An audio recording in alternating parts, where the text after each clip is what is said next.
आज की क्लास में हम देखेंगे कि कैसे एक ब्लॉक डायनेमिक ब्लॉक बनाना है ऑटोकैड में डोर का ब्लॉक बनाने के लिए हमें पहले फ्रेम पता होना चाहिए किस साइज़ का हम फ्रेम रख रहे हैं। जैसे हम बात करेंगे, हमारी एक तो मेन वॉल होती है। मेन वॉल की थिकनेस जो होती है हमारी 9 इंचेस होती है। ये इंचेस में बता रहा हूँ मैं, साइज mm के लिए दोबारा से बता दूंगा अगर किसी को ज़रूरत होगी तो। ठीक है, ये हमारी मेन वॉल है। मेन वॉल की थिकनेस ही होती है हमारी कितनी, 9 इंचेस। ठीक। सो इसका जो फ्रेम हम देंगे तो 9 इंचेस का ही फ्रेम हमें देना पड़ेगा। अदरवाइज क्या होगा, जब हम फ्रेम लगाएंगे तो वो एक कॉर्नर पे आएगा। कुछ जगह पे इस तरीके से चलता है। हाई एंड क्लाइंट्स में हम लोग क्या करते हैं, अगर फ्रेम छोटा भी देते हैं तो उसके बाद क्या करते हैं, यहाँ से वुड से इसकी कवरिंग कर देते हैं। मोल्डिंग तरीके से इस टाइप का कवर कर देते हैं, इधर भी और फ्रंट में भी, दोनों तरफ से। जिससे कि लगता हमें क्या है कि इतना थिक वुड का एलिमेंट लगाया हुआ है, बट ऐसा नहीं कर होता एक्चुअल में।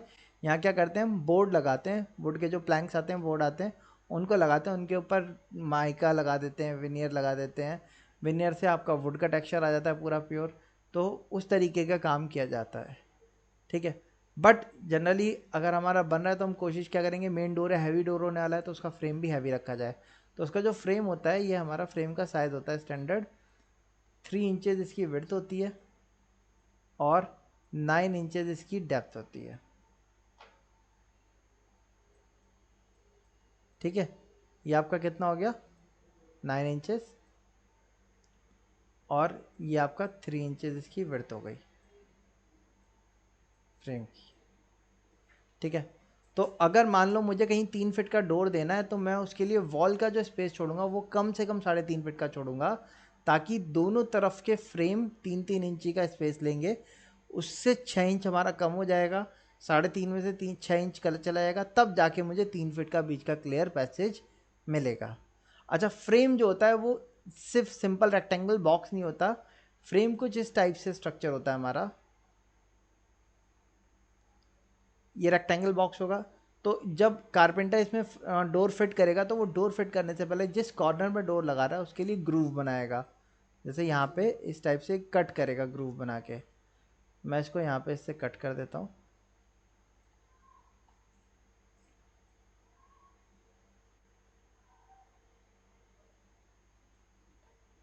ठीक है। उसके बाद इस ग्रूव में क्या करेगा, हिंज लगा के डोर को रोकेगा। ऐसे ही फ्रेम दूसरी तरफ भी होगा। ये ग्रूव आपका डोर के हिंजेस को भी छुपा देता है, पहली। दूसरा चीज़ क्या है, जब इसमें डोर लगेगा तो डोर को रोकने का काम भी यही ग्रूव करता है। अगर नहीं होगा तो डोर क्या हो सकता है, आगे की तरफ खोल सकता है, लूज हो सकता है। इसीलिए क्या करता है, इसको लॉक करने का काम भी यही ग्रूव करता है। ठीक है। इस ग्रूव के साथ जब हम फ्रेम का साइज देखते हैं तो वो कुछ इस टाइप से रहता है हमारा। अब अगर 3/9 इंचेस का है हमारा तो ये एलिमेंट जो होगा ये कंप्लीट कितने का हो गया हमारा, 3 इंचेस का हो गया। ठीक है। ये कंप्लीट आपका 9 इंचेस का हो गया।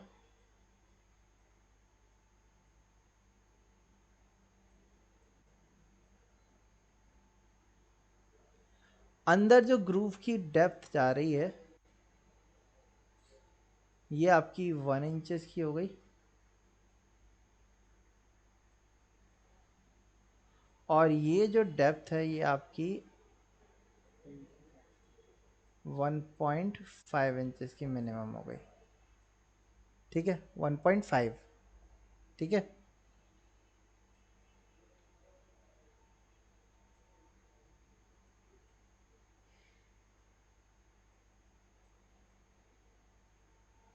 ठीक, ये साइज होता है इसके।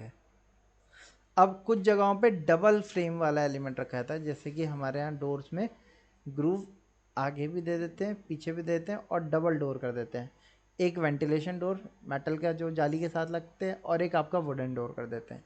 ये वाले डोर्स जनरली हमारे फ्रंट गेट पे चलते हैं, जहाँ पे हम डबल डोर का प्रोविज़न लेके जाते हैं। एक लॉकिंग गेट रहता है मेटल का, है ना, उसमें जाली वगैरह लगा देते हैं। एक हमारा वुडन जो प्राइवेसी के लिए रखते हैं। तो वहाँ पे हम इस तरीके का डबल डोर भी चलते हैं। तो जैसा ग्रूव ऊपर है वैसे ही ग्रूव हमारा नीचे भी आएगा उसमें। अच्छा, अब हम बात करते हैं, हम जो घर में हमारे डोर होता है, जो घर में जो वॉल होती है हमारे, आज के टाइम पे हम लोग 4.5 इंचेस की वॉल का ही स्टैंडर्ड यूज़ कर रहे हैं हम लोग, होता है या नहीं होता? तो 4.5 इंचेस के हिसाब से अगर हम फ्रेम देखेंगे तो उसमें फ्रेम को हम दो टाइप के फ्रेम हमारे चलते हैं। एक कहलाते हैं 3x4 इंची का फ्रेम। अगर आपका हैवी डोर है, आपका लेंथ भी ज़्यादा है, तो आप 3x4 इंची का फ्रेम लेंगे। बट क्योंकि स्पेस यूटिलाइजेशन कम होता है, हमारे पास कम स्पेस होता है, वहाँ पे हमें डोर देना होता है, तो वहाँ पे आज के टाइम पे हम ये वाले डोर्स भी यूज़ कर रहे हैं, फ्रेम यूज़ कर रहे हैं 2x4 इंची के। ठीक है, बेडरूम वगैरह में ये दोनों एलिमेंट हमारे यूज़ किए जा रहे हैं, इंडोर डोर जो होते हैं हमारे। ठीक है, इसी तरीके से वॉशरूम के जो डोर होते हैं उनका फ्रेम साइज़ हम लेते हैं 2x2 का। ठीक है, वो क्या होती है, यूपीवीसी लाइट वेट डोर होते हैं हमारे, तो उनमें हम 2x2 का फ्रेम लेते हैं। तो ये आपके अलग अलग टाइप के फ्रेम्स होते हैं। अब इसके बेसिस पे हम अपना डिज़ाइन करना देखेंगे। कुछ जगहों पे क्या क्या आता है फ्रेम के साथ, जैसे मैंने बताया वॉल पे क्या होता है, मोल्डिंग भी आती है हमारी। तो हम लोग क्या करते हैं, यहाँ से वुड के प्लैंक इस तरीके से लगा के उसकी फ्रेम को थोड़ा सा ऐसा क्या कर देते हैं, दिखा देते हैं कि क्या है, हमारा फ्रेम थिक हो गया है। ठीक है, तो अब वॉल जो होगी 4.5 इंचेस की हमारी वॉल होगी। ठीक, तो जो ये फ्रेम होगा ये 4.5 इंचेस से एक्स्ट्रा बाहर निकल के ही आएगा, ये चीज़ याद रखिएगा। तो उसमें हमारा 4.5 इंचेस तक का ये चला जाता है, और फिर दोनों तरफ बढ़ जाता है वो ये, क्योंकि 20 mm का बोर्ड लगाते हैं हम जनरली, इधर भी और इधर भी दोनों तरफ 1.5 इंच हमारा ये क्या हो जाएगा, बढ़ जाएगा।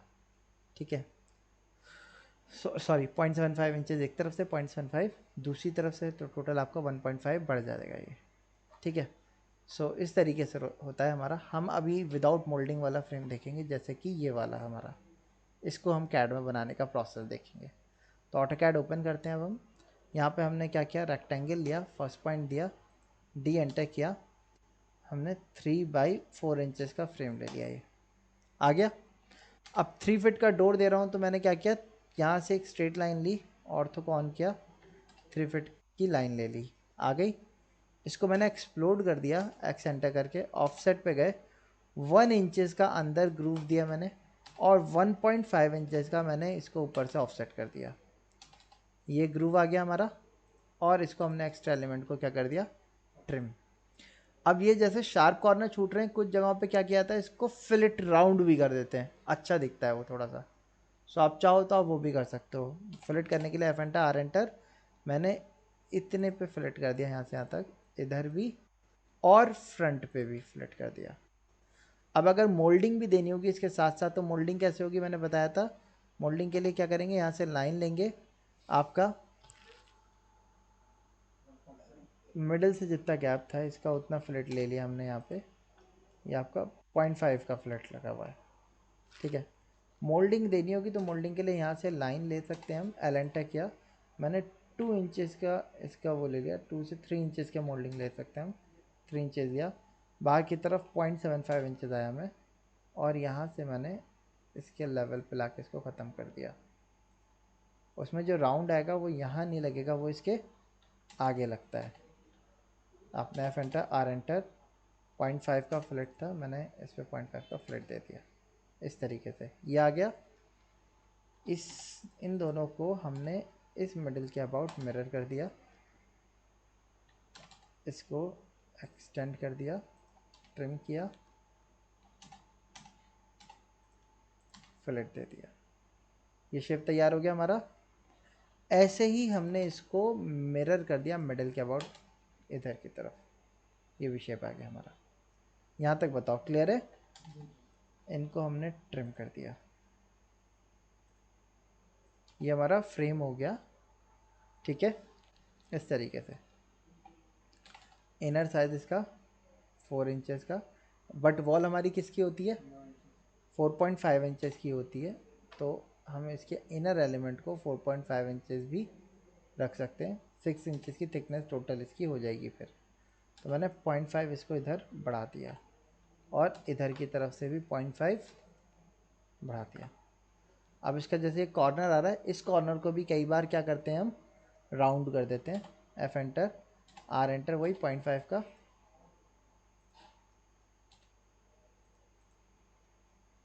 और इधर से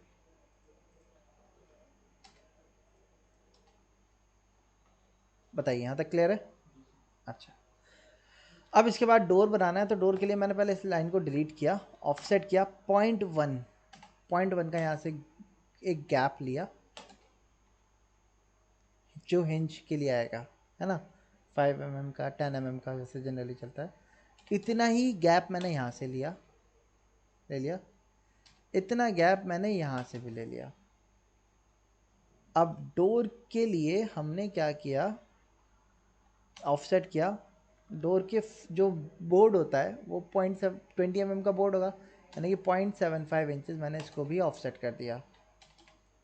इसको एक्सटेंड किया, ट्रिम कर दिया यहाँ से। फिर हमने सर्किल लिया, यहाँ से इसके एंड तक सर्किल को सेलेक्ट कर दिया। इतना करने के बाद ये जो लाइन आ रही है मैंने इसको एक्सटेंड कर दिया ऊपर तक, आ गई ये लाइन। इसको डिलीट किया मैंने, 0.75 मैंने इसको वापस से अंदर ऑफसेट किया। मैंने इसको ट्रिम कर दिया।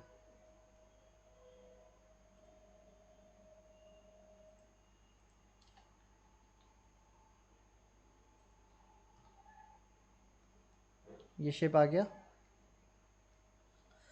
आप लोग इसको 0.75 हल्का सा अंदर कर दो, सर्किल बाहर से अंदर हो जाए बस थोड़ा सा। ये इस तरीके से आपका डोर आ गया। ये डोर का ओपनिंग दिखा रहा है, ठीक है। अब डोर में हैंडल भी तो लगा होगा या नहीं, तो हैंडल भी अरेंज कर लेते हैं। हैंडल यहाँ दे देते हैं, रेक्टेंगल कमांड पे गए हम, फर्स्ट पॉइंट दिया, डी एंटर किया, 0.5/1.5 का हमने रेक्टेंगल दिया।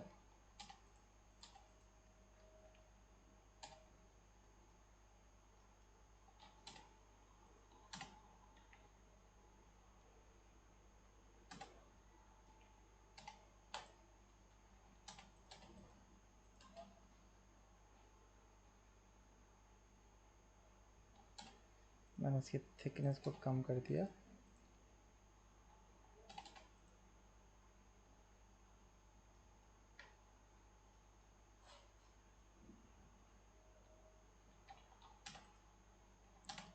डी एंटर, और हमने दिया इसको 0.2/6 इंचेस का ये ले लिया। इसको यहाँ से उठा के इसके मिडल पर रख दिया, इसको उठा के इसके मिडल पर रखा, और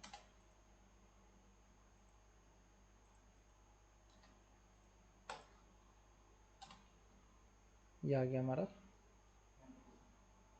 इसकी थिकनेस थोड़ी सी ज़्यादा है, मैं स्ट्रेच करके इसकी थिकनेस को कम कर देता हूँ, 0.25 इधर से और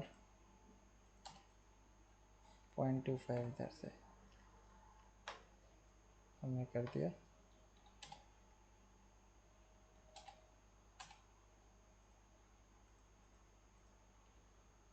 फिलेट लगा दिया मैंने इस पर। हैंडल हो गया हमारे। इसको मूव कर दो आप। मैंने पहले इसको उठा के यहाँ रखा, वापस से मूव पे गया मैंने हैंडल को इससे अंदर रखा 3 इंचेस, ठीक। अच्छा, हैंडल दोनों तरफ होगा या खाली पीछे की तरफ होगा, तो इसको हमने मिरर कर दिया। यहाँ तक समझ में आया? हमने डोर का एक टॉप व्यू बना लिया। अब मैं इसको ब्लॉक में कन्वर्ट कर देता हूँ, बी एंटर, नाम क्या दिया, डोर विद, या डोर दे दो आप खाली। सेलेक्ट ऑब्जेक्ट पे गए, ऑब्जेक्ट को सेलेक्ट किया, एंटर किया, पिक पॉइंट पे गए, पिक पॉइंट मैंने ये वाला दे दिया, वॉल से जो टच होगा, ओके कर दिया। ब्लॉक तैयार हो गया हमारा ये। अच्छा, 1 मिनट आया। अब जैसे आप देख सकते हो हमने इसका टॉप व्यू बना लिया और उसको ब्लॉक में कन्वर्ट कर दिया। कौन से साइज के डोर के लिए बनाया ये, 3 फीट वाले के लिए। अच्छा, अब ये खुल किधर रहा है आप देखो तो,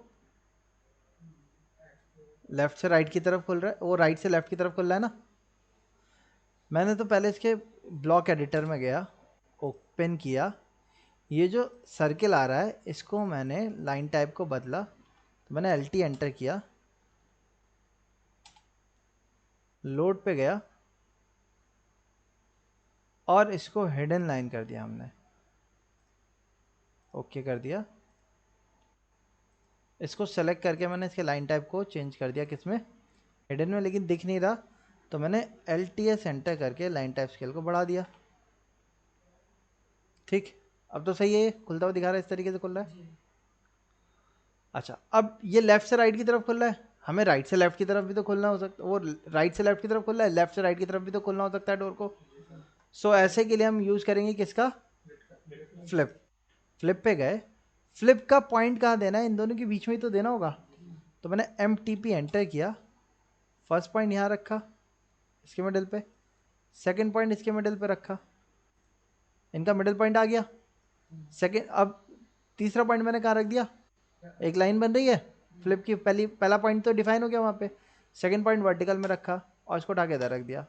तो आप देखो लिख के आ गया क्या, फ्लिप स्टेट। अब इसके बाद फ्लिप होना है, लेकिन किसको फ्लिप होना है क्या ये बताया, तो उसको बताने के लिए फ्लिप स्टेट के ऊपर डबल क्लिक किया। अब भाई ये सर्किल फ्लिप होगा, ये डोर फ्लिप होगा, और इसके साथ इसका ये अटैच्ड एलिमेंट ये भी फ्लिप होगा। भाई फ्रेम तो एज इट इज ही रहेगा, तो इसको ऐसा रखा और क्लोज कर दिया। क्लोज ब्लॉक एडिटर पे गए, सेव, ओ सॉरी अंडू किया, वापस से क्लोज पे गए और सेव चेंजेस कर दिए हमने। अब अगर मैं इसको सेलेक्ट करता हूँ, यहाँ पे क्लिक करता हूँ, तो देखो ये क्या हो रहा है, डोर फ्लिप हो रहा है या नहीं हो रहा। अच्छा, अब एक मिनट पहले मैं बता दूं, उसके बाद आप पूछना।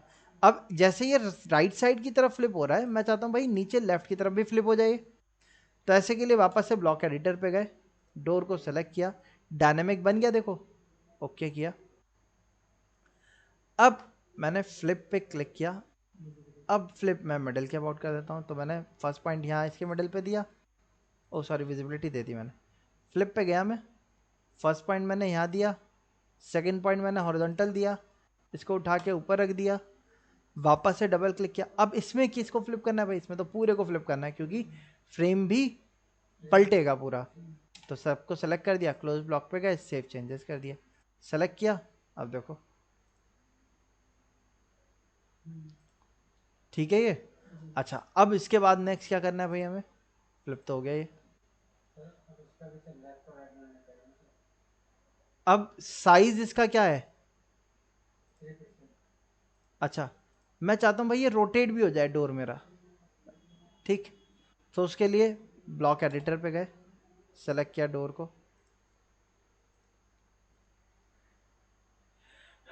रोटेशन दिख रहा है आपको, रोटेशन पे गए, बेस पॉइंट पूछ रहा है, बेस पॉइंट मैंने ये वाला दे दिया, ठीक। इस पॉइंट के अबाउट हमने एक रेफरेंस एंगल बताया जिसके रेफरेंस पे काम करना है, ठीक है। अब यहाँ से हमने डिग्री बताई, इस तरीके से ओपन हुआ भाई, सेकंड पॉइंट यहाँ दिया गया, हो गया सेलेक्ट ये। अब क्या करना है भाई हमें, किसको रोटेट करना है, पूरे को ही सेलेक्ट करना होगा, रोटेट करना होगा। तो मैंने इसको एंगल को डबल क्लिक किया और यहाँ से फिर से सबको सेलेक्ट कर दिया, क्लोज ब्लॉक पे गए, सेव चेंजेस कर दिया, सेलेक्ट किया, यहाँ पे देखो अब भाई ऐसी भी तो वॉल हो सकती है हमारी, है ना। इसको सेलेक्ट किया, अब किसी भी डायरेक्शन में वॉल हो, मैं डोर की ओपनिंग कहीं पे भी ओपन कर सकता हूँ। लेकिन अभी भी एक प्रॉब्लम है, क्या प्रॉब्लम है, ये डोर किस साइज का है, और अगर मुझे 3.5 फीट का डोर चाहिए हो तो, या 2.5 फीट का डोर चाहिए हो तो, अच्छा इनका डोर है डायनेमिक, जैसे मैं फिर से डोर सेलेक्ट करेंगे और स्केल कमांड करके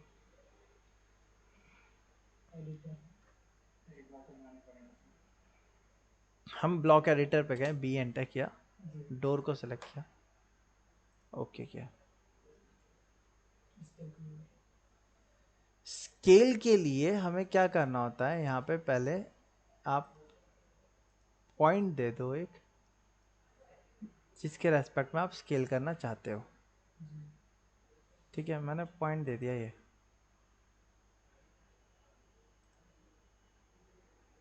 ठीक। अब यहाँ से एक्शन पे गए, एक्शन पे जाके हमें क्या करना है, स्केल। सिलेक्शन पैरामीटर में पॉइंट हमने एलिमेंट सेलेक्ट कर लिया।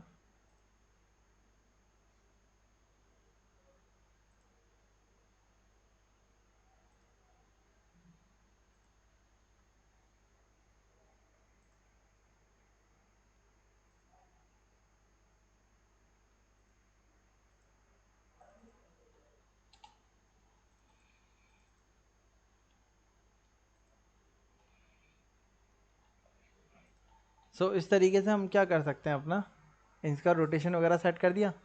अच्छा, स्केल का नेक्स्ट क्लास में मैं देख के बताऊंगा आपको, ठीक है। यहाँ पे अभी तक इतना रखते हैं हम।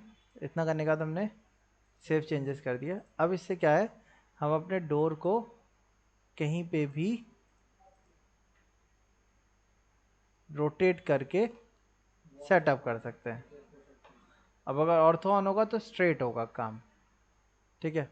बट अगर ऑर्थो ऑफ होगा तो कहीं पे भी चला जाएगा। हाँ, क्लियर है। अच्छा, अगर मैं चाहता हूँ मेरा डोर जो है वो, जैसे ये कैसा डोर आ रहा है, ओपन आ रहा है, मैं चाहता हूँ ये डोर क्लोज्ड आ जाए। ये डोर बंद होके यहाँ पे आ जाए। तो फ्रंट व्यू है क्या? फ्रंट की टॉप व्यू है, क्लोज डोर दिखा रहे हैं हम। वो जैसे बंद दिखा रहा है। ऐसे क्लोज, ऐसे दिखाना चाहते हैं ये यहाँ पे। हाँ। इसके लिए हमें विजिबिलिटी ऐड करनी होगी। विजिबिलिटी अभी नहीं बताई ना मैंने। आज इतने ही रखते हैं, नेक्स्ट क्लास में हम विजिबिलिटी को एक्सप्लोर करेंगे। इस तरीके से आप अपने डोर विंडो बना सकते हो। विंडो के साइज को चेंज करने का प्रोसेस मैं कल बताऊंगा, उसमें स्ट्रेच कमांड का यूज़ करेंगे।